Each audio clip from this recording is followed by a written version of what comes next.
Today I will show you how to set Google AI Mode as your default search engine in Edge on Windows 11. First, open Edge, click on the three dots in the top right corner, then click Settings.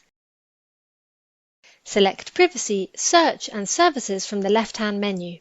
Now click on Search and Connected Experiences. Click on Address Bar and Search, then Search Engines. Now click on Add Search Engine.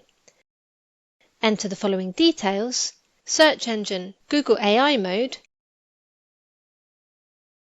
shortcut AI, add the following URL, I will leave it in the description. Now click Add. Next, click on the three dots next to Google AI Mode and select Make Default.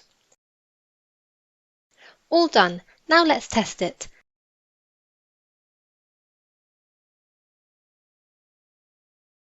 As you can see, I'm now using Google AI Mode as my default search engine.